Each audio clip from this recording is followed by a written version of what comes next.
ನಮಸ್ಕಾರ ಸ್ನೇಹಿತರೆ, ನಮ್ಮ ಪ್ರಭುರಾಮ್ ಕೃಷಿ life Kannada logs and recipe ಚಾನಲ್ಗೆ ನಿಮ್ಮೆಲ್ಲರಿಗೂ ಹೃತ್ಪೂರ್ವಕ ಸ್ವಾಗತ. ಇಂದು ನಾವು ನಮ್ಮ ಹಳ್ಳಿ ಶೈಲಿಯಲ್ಲಿ ರುಚಿಕರವಾದ ಹಾಗೂ ಆರೋಗ್ಯಕರವಾದ ಹಾಗಲಕಾಯಿ ಗೊಜ್ಜು ಮಾಡುವ ವಿಧಾನವನ್ನು ನೋಡೋಣ ಬನ್ನಿ. ಹಾಗಲಕಾಯಿ ಅಂದರೆ ಹಲವರು ಕಹಿ ರುಚಿಯಿಂದ ತಿನ್ನಲು ಹಿಂಜರಿತಾರೆ. ಆದರೆ ಸರಿಯಾದ ವಿಧಾನದಲ್ಲಿ ಮಾಡಿದರೆ ಇದು ತುಂಬ ರುಚಿಕರವಾಗಿರುತ್ತದೆ ನೋಡಿ. ನಮ್ಮ ಹಿರಿಯರು ವಾರಕ್ಕೆ ಒಮ್ಮೆಯಾದರೂ ಹಾಗಲಕಾಯಿ ತಿನ್ನಬೇಕು ಅಂತ ಹೇಳ್ತಿದ್ರು. ಕಾರಣ ಇದು ಪೌಷ್ಟಿಕಾಂಶಗಳಿಂದ ಸಮೃದ್ಧವಾದ ತರಕಾರಿ. ಒಂದು 5 ಹಾಗಲಕಾಯಿ ತೊಗೊಂಡೇನ್ರಿ.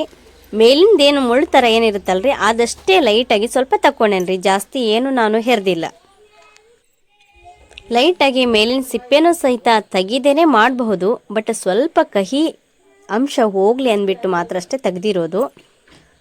ಈ ಹಾಗಲಕಾಯಿನ ಈ ಥರ ತಗೊಂಡಿದ್ದೀನಲ್ಲ, ಇವನ್ನು ಸರಿಯಾಗಿ ತೊಳೆದ್ಬಿಟ್ಟು ನೀರಲ್ಲಿ ಹಾಕಿ ಸಣ್ಣ ಸಣ್ಣ ಕಟ್ ಮಾಡಿದ ಪೀಸನ್ನು ಕೂಡ ನಾನು ಇದರಲ್ಲಿ ತೊಳಿತೇನೆ ರೀ. ಸ್ವಲ್ಪ ಉಪ್ಪು ಹಾಕಿ ಆದ್ರೂ ತೊಳಿಬಹುದು ಕಹಿ ಅಂಶ ಕಮ್ಮಿ ಆಗೋಕ್ಕೆ. ಬಟ್ ನಾನಿಲ್ಲಿ ಉಪ್ಪು ಹಾಕ್ತಾ ಇಲ್ಲ. ಹಾಗಲಕಾಯಿ ಅಂತ ಹೇಳಿದರೆ ಸ್ವಲ್ಪ ಕಹಿ ಅಂಶ ಇರಲೇಬೇಕು.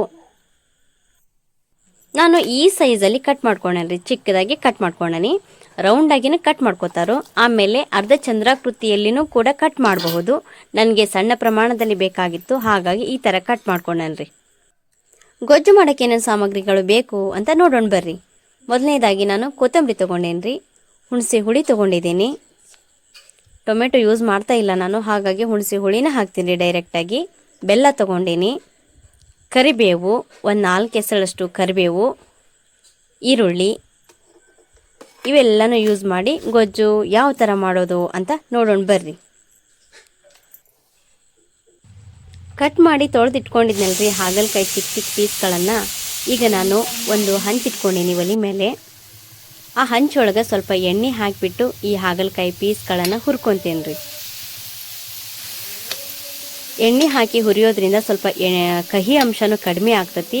ಹಾಗಾಗಿ ಎಣ್ಣೆಲಿ ಹಾಕಿರೋದ್ರಿಂದ ಹಾಗಲಕಾಯಿ ಸ್ವಲ್ಪ ಮೆತ್ತಗೆ ಬರ್ತೈತಿ, ಕಲರ್ ಕೂಡ ಚೇಂಜ್ ಆಗ್ತತಿ ನೋಡ್ರಿ.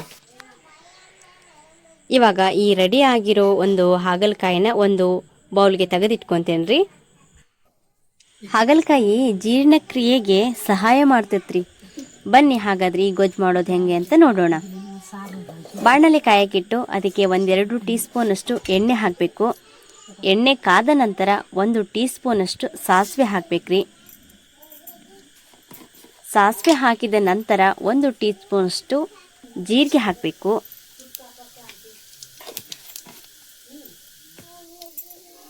ದೇಹಕ್ಕೆ ಆ್ಯಂಟಿ ಆಕ್ಸಿಡೆಂಟ್ಗಳನ್ನು ಒದಗಿಸುತ್ತದೆ ಈ ಹಾಗಲಕಾಯಿ. ಇವಾಗ ಸಾಸಿವೆ ಚಟಪಟ ಅಂತ ಸಿಡಿತಾ ಇದೆ. ಇವಾಗ ನಾನು ಒಂದು 4 ಎಸಳಷ್ಟು ಕರಿಬೇವು ಸೊಪ್ಪನ್ನು ಇದಕ್ಕೆ ಸೇರಿಸ್ತೇನೆ ರೀ. ಸಣ್ಣದಾಗಿ ಕಟ್ ಮಾಡಿರುವಂಥ ಈರುಳ್ಳಿನೂ ಕೂಡ ಹಾಕಬೇಕು. ಇವಾಗ ಹಾಗಲಕಾಯಿಯಲ್ಲಿ ವಿಟಮಿನ್ ಸಿ, ವಿಟಮಿನ್ ಎ, ನಾರಿನಾಂಶ ಹಾಗೂ ಹಲವು ಸಸ್ಯಜನ್ಯ ಸಂಯುಕ್ತಗಳಿವೆ. ಚರ್ಮದ ಆರೋಗ್ಯಕ್ಕೂ ಪೌಷ್ಟಿಕಾಂಶದ ದೃಷ್ಟಿಯಿಂದ ಸಹಕಾರಿಯಾಗುತ್ತೆ. ಈರುಳ್ಳಿ ಏನು ಹಾಕಿದ್ನಲ್ರಿ, ಇವಾಗ ಸ್ವಲ್ಪ ಕಲರ್ ಚೇಂಜ್ ಆಗೋವರೆಗೂ ಅದನ್ನು ಸ್ವಲ್ಪ ಕೈಯಾಡಿಸ್ಬೇಕು. ಆಮೇಲೆ ಫಸ್ಟಿಗೆ ನಾನು ಏನು ಹುರಿದಿಟ್ಕೊಂಡಿದ್ನಲ್ಲ ಹಾಗಲಕಾಯಿನ ಇನ್ನೊಂದು ಸ್ವಲ್ಪ ಇದು ಗೋಲ್ಡನ್ ಬ್ರೌನ್ ಬರೋವರೆಗೂ ಕೈಯಾಡಿಸಿ ಆಮೇಲೆ ಅವು ರೆಡಿ ಆಗಿರುವಂತಹ ಸಣ್ಣ ಸಣ್ಣ ಪೀಸ್ಗಳನ್ನು ಹಾಕ್ಕೋಬೇಕು. ಇದಕ್ಕೆ ಹಾಗಲಕಾಯಿ ಪೀಸ್ಗಳನ್ನು ಹಾಕ್ಕೊಂಡು ಸರಿಯಾಗಿ ಮಿಕ್ಸ್ ಮಾಡ್ಕೋಬೇಕು. ಇನ್ನೊಂದು ಸಲ ಈ ಎಣ್ಣೆ ಒಳಗೆ ಫ್ರೈ ಮಾಡ್ಬೇಕ್ರಿ ಅವನ್ನ. ಅಂದರೆ ಕಹಿ ಅಂಶ ಇನ್ನೊಂದು ಸ್ವಲ್ಪ ಕಡಿಮೆ ಆಗುತ್ತೆ. ಈ ಟೈಮಲ್ಲಿ ರುಚಿಗೆ ತಕ್ಕಷ್ಟು ಉಪ್ಪು ಹಾಕಬೇಕ್ರಿ ನಾವು.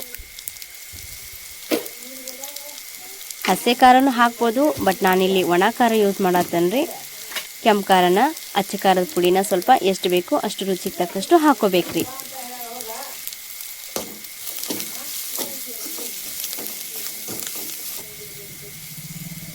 ಹುಣಸೆ ರಸ ಫಸ್ಟಿಗೆ ಏನು ಮಾಡ್ಕೊಂಡಿದ್ನಲ್ರಿ, ಹುಣಸೆ ರಸ ಹಾಕಬೇಕು.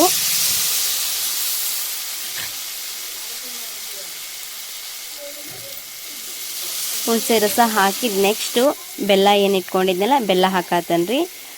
ಬೆಲ್ಲ ಜಾಸ್ತಿ ಬೇಕಂದ್ರೆ ಜಾಸ್ತಿನೂ ಹಾಕೋಬೇಕು.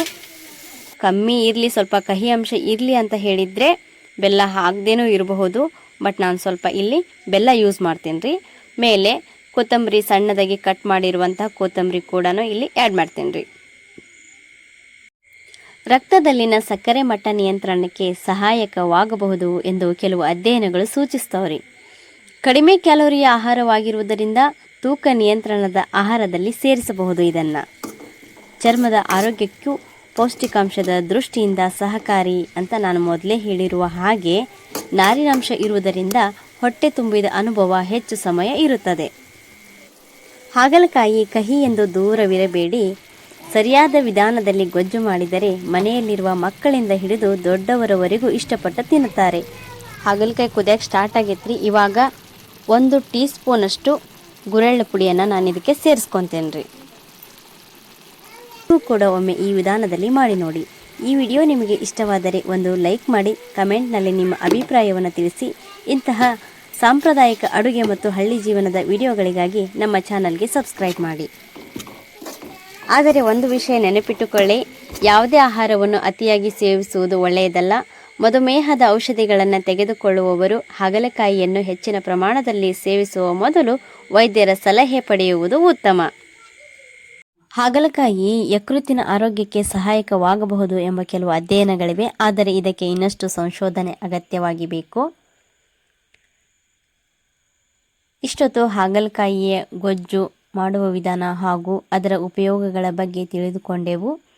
ಈ ರೆಡಿಯಾದ ಒಂದು ಹಾಗಲಕಾಯಿ ಗೊಜ್ಜನ್ನು ನಾವು ಜೋಳದ ರೊಟ್ಟಿ ಜೊತೆಗೆ ಆಗಿರಬಹುದು, ಚಪಾತಿಯೊಂದಿಗೆ ಅಥವಾ ಬಿಸಿ ಅನ್ನದ ಜೊತೆಗೆ ಊಟ ಮಾಡಿದರೆ ಚೆನ್ನಾಗಿರುತ್ತೆ. ನಾವು ಇವತ್ತು ಜೋಳದ ರೊಟ್ಟಿಯೊಂದಿಗೆ ಈ ಒಂದು ಗೊಜ್ಜನ್ನು ಊಟ ಮಾಡ್ತಾ ಇದ್ದೀವಿ. ಸೊ ಎಲ್ಲರಿಗೂ ಧನ್ಯವಾದಗಳು. ಇಷ್ಟೊತ್ತು ವಿಡಿಯೋ ನೋಡಿದ ನಿಮಗೆಲ್ಲ ಹೃತ್ಪೂರ್ವಕ ಧನ್ಯವಾದಗಳು. Thanks for watching.